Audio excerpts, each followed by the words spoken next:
in my house as well. They're both as bad. They both have had activity for quite a long time. I was in bed one night. Whenever I put the bed head near the chimney breast, things happened.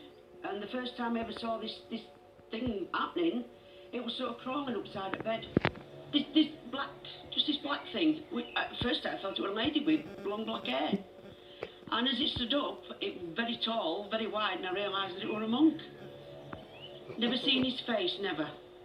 He wore out the end of my bed and vanished into my 7-foot fitment.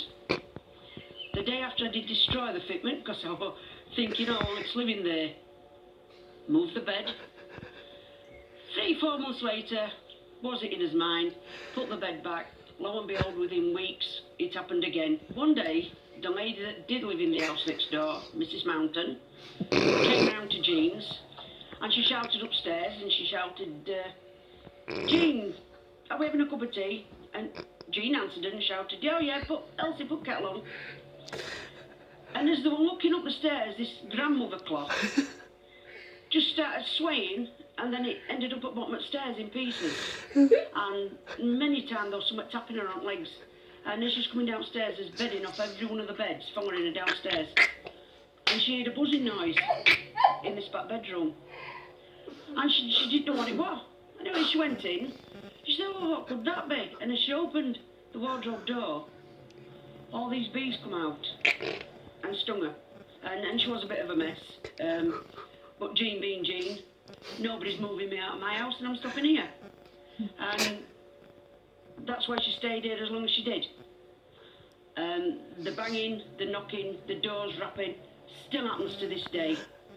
I've even had the police last year to this house because we walked in the kitchen and heard something drop on the bedroom floor very loudly, and the police wouldn't come in.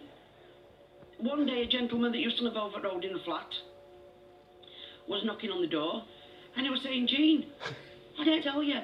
And the little bedroom window were open, and all the contents of that bedroom were on the front lawn. And there was records and things still been thrown out onto the grass. And the gentleman over the road ended up carrying it all back in the house for her because her brother-in-law didn't come in. Pools of water started appearing in Jean's floor in the kitchen. It went on for weeks. She had council out, everybody out. They even dug the floor up. Nothing there. Stopped as soon as it started. One day they turned taps on and it was green slime coming out of taps. They had green gunge, whatever it was, coming out of cupboards.